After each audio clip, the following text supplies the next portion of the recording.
Okay, आ गए हम लोग सीधा सौदा से आज के मुनाफे की तैयारी की तरफ। मूड ठीक है, मैनेजिंग एडिटर साहब स्क्रीन पे रेडी हैं। आज की अब डिटेल में रणनीति पर बातचीत होनी है। और लास्ट वीक से जो गियर शिफ्ट करा, पहले अपन निफ्टी बैंक पे निफ्टी का अप्रोच मेरे ख्याल से क्या आज सुबह में 7 बजे मेंशन कर 3 दिन से निफ्टी, 5 दिन से निफ्टी बैंक हर दिन मजबूती के साथ कामकाज कर रहा है और आज भी फिर गैप के साथ शुरुआत होने के इंडिकेशंस। कल की डिटेल स्ट्रैटेजी पे आऊंगा। कल भी समीकरण बढ़िया बैठे थे जिस सुबह सुबह हमने चर्चा करी थी, लेकिन ऑफ लेट वो मजबूती को ट्रेल करते हुए अपने पोजिशनल स्टॉप लॉसेस के साथ अपन बढ़िया एंजॉय करते हुए, ऐसे में मूड मॉल है कैसा।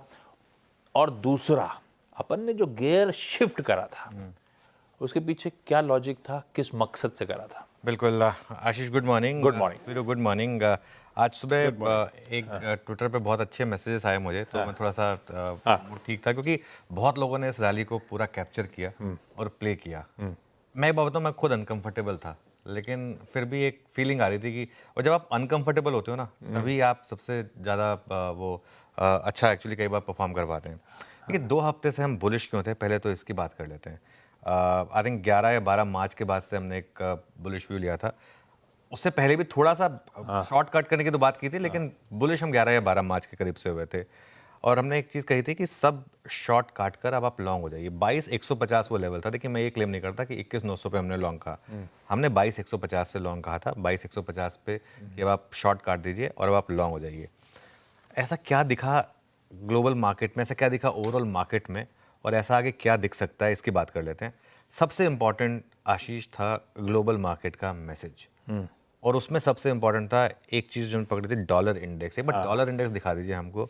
110 का पीक था फरवरी में, वो गिरना शुरू हुआ था मार्च में, और 110 का डॉलर इंडेक्स गिरकर 103 पर आया था। क्योंकि हम इतने बेरिश थे, हमारे डॉलर रुपये ने और हमारी मार्केट ने इंस्टेंटली रिएक्ट नहीं किया, लेकिन बाकी ग्लोबल मार्केट्स ने, बाकी इमर्जिंग मार्केट ने उसको रिएक्ट करना शुरू करा। मार्च के पहले हफ्ते से आप देखिए, यूएस ने गिरना शुरू किया और इमर्जिंग मार्केट्स इन्होंने चलना शुरू करा।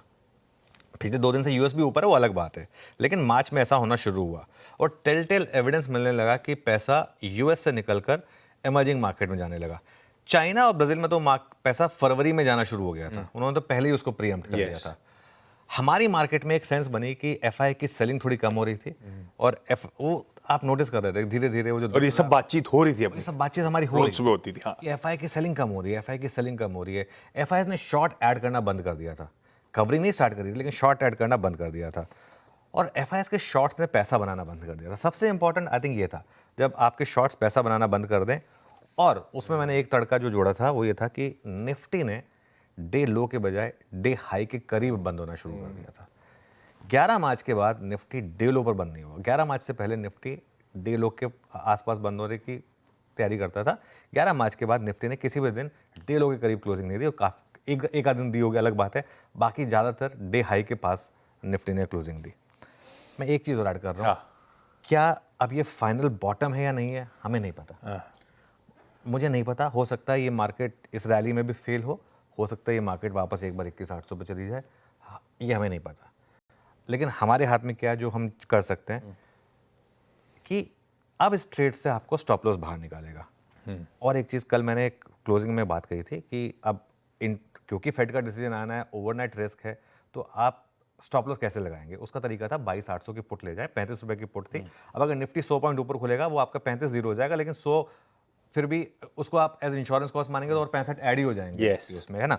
तो ये इस ट्रेड से अब आपको स्टॉप लॉस से निकालेगा। 22,300 से हमने एक ट्रेलिंग स्टॉप लॉस की बात करी थी, अब हम उसको 22,800 पर ले आए हैं। और आज अगर हम 23,000 के ऊपर बंद हो गए तो वो ट्रेलिंग स्टॉप लॉस और ऊपर आ जाएगा। अगर इंट्राडे में हाई लगा के आप 22,800 पे वापस आ गए तो भी एक अच्छा खासा आपको प्रॉफिट मिल जाएगा। मैं फिर कह रहा हूँ, किसी को नहीं पता और ना किसी को ये अटेम्प्ट भी करना चाहिए कि ये मार्केट अब उसके बाद यहाँ से कहाँ तक जाएगी। अपना काम है, एक स्टॉप लॉस अपने हाथ में, स्टॉप लॉस है, उसके हिसाब से उसको बस ट्रेल करते रहे।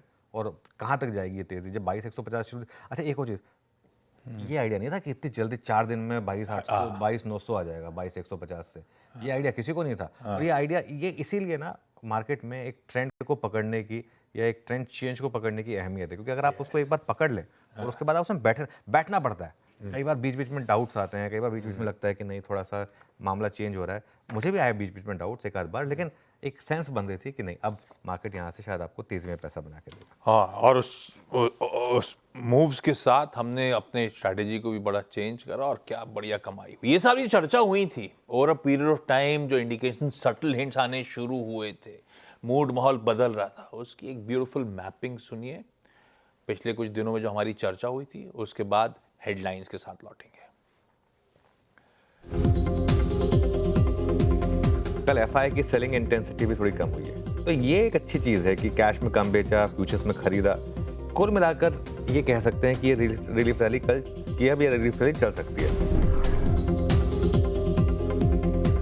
कल हमने लॉन्ग कैरी कराए थे, परसों भी लॉन्ग कैरी कराए थे। मेरा ये मानना है कि अब यहाँ से टाइम आ गया है कि यूएस वर्सेस इमर्जिंग मार्केट की एक बड़ी थीम होगी। 2025 की शायद सबसे बड़ी थीम हो यूएस वर्सेस इमर्जिंग मार्केट, कि शायद यूएस में एक टॉप बना हो आशीष और बाकी देशों में एक बॉटम बना हो, इसकी पॉसिबिलिटी है। ये डॉलर इंडेक्स का चार्ट है, ये डेली चार्ट है, क्या जबरदस्त गिरा है ये। 110 वाला डॉलर इंडेक्स अब आ गया है 104 पर। फीलिंग आ रही है कि शायद अब यहाँ से मार्केट वॉलेटिलिटी दिखाएगा, लेकिन यहाँ से 2025 अगर आप पूरे साल का व्यू लेके चल रहे हैं ना, मार्केट में बड़ा पैसा बनेगा, ये मेरा व्यू रहेगा। यहाँ से ना देखिए निफ्टी गिर कितना सकता है। मेरा ये माना कि यहाँ से 1000 पॉइंट गिर सकता है, चलिए आप 1500 गिर सकता है, 21000 तक जा सकते हैं, लेकिन चलने की जगह कितनी है? मेरे ख्याल से चलने की जगह यहाँ से 5000 पॉइंट की। इस समय मुझे लग रहा है कि वैल्यूएशंस मार्केट के ठीक ठाक हैं आज के आपके निफ्टी निवेशकों के लिए। मुझे लग रहा है कि यहाँ से रिस्क रिवॉर्ड जो है वो काफ़ी फेवर में है। ये मेरा एक व्यू होगा यहाँ पर। कि मार्च का वो जो महीना है वो एक शिफ्ट की तरीके से देखा जाएगा, क्योंकि अगर एफआईएस की बाइंग शुरू हुई तो ये एक बड़ी रैली की शुरुआत होगी। 22,800 के ऊपर 3-4 अगर क्लोज मिल जाएं, तब 23,500 से 24,000 तक का रास्ता खुल जाएगा। एक बात साफ है, वो जो 6 महीने का हमने रिकॉर्ड बनाया था ना, कि 6 महीने लगातार मार्केट रेड में बंद हुआ था, उसको हम खत्म करने जा रहे हैं। ये देखिए कहाँ से बातचीत शुरू हुई थी, यूएस वर्सेस उभरते बाजार, इमर्जिंग मार्केट्स। यूएस शायद टॉप आउट कर रहा है, उभरते बाजार बॉटम आउट कर रहे हैं, डॉलर इंडेक्स कूल ऑफ हो रहा है, वैल्यूएशंस का कंफर्ट है, रिस्क रिवॉर्ड अब फेवरेबल हो रहा है। और कुछ दिन पहले मार्च महीने की हाईलाइट सामने प्रेजेंट करी थी कि किस तरह से गियर शिफ्ट हो रहे हैं भारतीय बाजारों के। सब चर्चा हुई और ब्यूटीफुली स्क्रिप्ट के अनुसार मार्केट्स ने आपको उसी तरह से मूव्स डिलीवर करके दिए। ये थी पिछले कई दिनों की रोज सुबह की हमारी चर्चा। खैर, आज इंपॉर्टेंट दिन सामने खड़ा है, निफ्टी के वीकली कॉन्ट्रैक्ट्स की फिर एक्सपायरी आ गई भाई साहब। तो ऐसे में डिटेल में शो में सब चीजों पे बातचीत, लेकिन पहले टॉप हेडलाइंस। हर सुबह की करें शानदार शुरुआत, सबसे सॉलिड रिसर्च, सटीक सलाह, बेहतरीन ट्रेडिंग आइडियाज और साथ में मुनाफे वाली